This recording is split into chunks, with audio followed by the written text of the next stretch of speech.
Since I have no more weapons to fire, yes, this ship is going to approach your ship, obviously intending to dock with it. Ooh, you wanna? Yes. So they are now advancing on you rapidly. I think that Veronix and Vosk should go to the cargo bay, because that's our only entrance, right? I think there's another one. I'd have to pull it up. Look on the upper deck. I think there's one like in the roof, maybe halfway down. So it looks like there's actually 3 ways into the ship. Okay.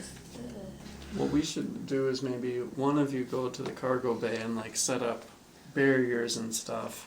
The other one do the same thing at the ventral hatch. Because if they go into the ventral hatch in the cargo bay and where the barriers are set up, they'll still have to go there. And then whenever we know where they're coming, we all go and help. I'm thinking they'd probably just try for your main airlock. That's what I think. They wouldn't mess around with little airlocks. This is a big ship. They would use some sort of, like the Reavers have, the magnetic grapple that keeps the ship from getting away while they dock with it. Or like in Star Wars. And, oh, like a tractor beam, yeah. Like And yes, let's just cut forward a little bit. I can't believe how the time is flying. And they will get close enough to grab a hold of you and hard dock to your main airlock. Now, you would have multiple seconds to realize where it is they're going and what they have in mind. So I'm seeing that opening scene in the first Star Wars movie, It's the 4th where episode. they're all lined up on the corridor as that door is about to come open, and all those troops are going to come walking through. So how many of you are on the cargo deck prepared to defend? I'm still on the bridge. Okay. Yeah, then the 3 of us. Alrighty. I think we should, instead of just shooting there, we should have like stay like not out there, but have them come in, and then all of a sudden we pop out. And I think if they, as soon as they open the door, if we start firing, and then we're really firing into their ship. True. but that's Yeah. not. But We what's could the even point? have Hera open the door so our ship has less damage. But it's not as fun though. Yeah, well, we had our fun. This has been 2 sessions in a row. I hope it's been Oh, I haven't fun. had one. But yes, now we're running low on time. Yeah, let's have Hera open the door. We'll get 1, 2, 3. Hera opens the door while we start Oh, firing. that's an interesting idea, before they do any damage to it. Yeah. Or before you do any damage to it themselves. I'll do Okay, it so right that's interesting. So fine, let's say that you show on the bridge that they have hard docked. In fact, hard dock as in it's locked. You'd have to go in and like hack it to get it to detach. This is like serious like military or whatever. I mean, they are latched onto your ship. And you see that their airlock door has opened.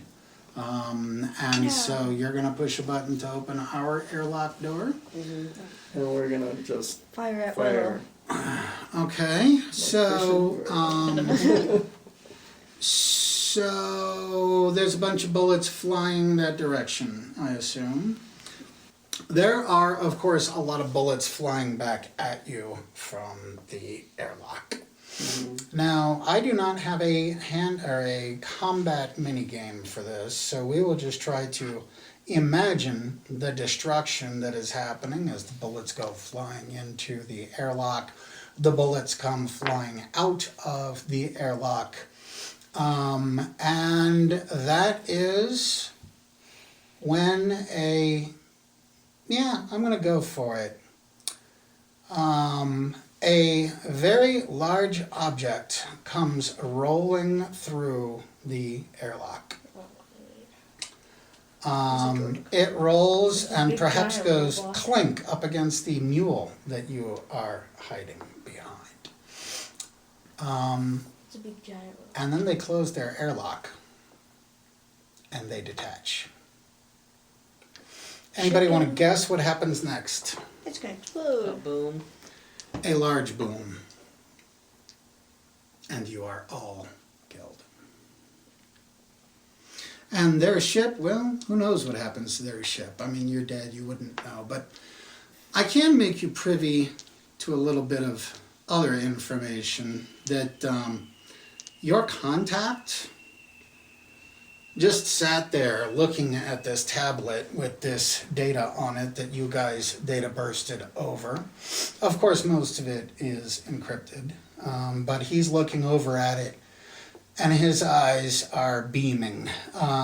There is an explosion that he sees through your window, and it's your Firefly class fire trader ship exploding, and he has no expression on his face and goes back to looking at the tablet. And he says to himself, yes, yeah, this is excellent. This is surely worth a lot.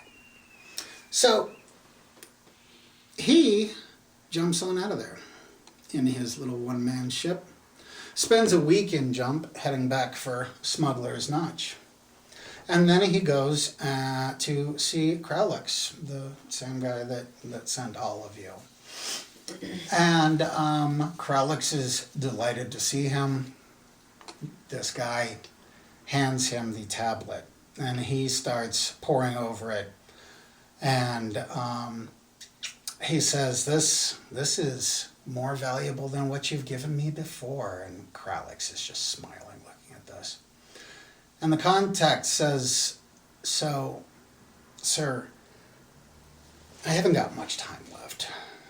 Could I maybe have my cure now? And Kralix looks surprised, raises his eyebrows. Well, now I'm not sure.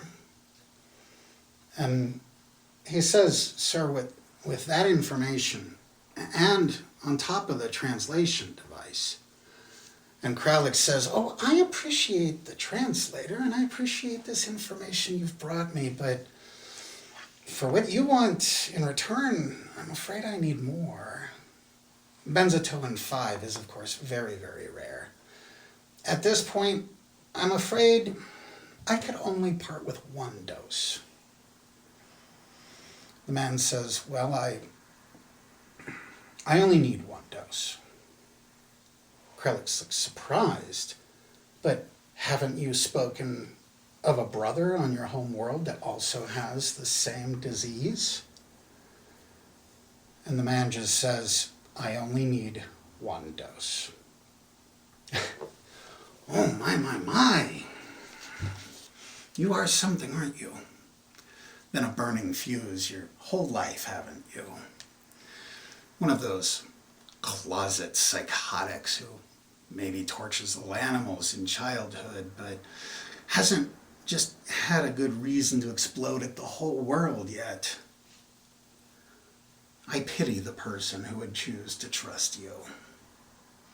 But with me, you have a very bright future. So yes, I have great work for you, and you can have your cure. And now let's discuss our plans for the future, Vril. And that's the end. And I thank all of you for your participation at the table today.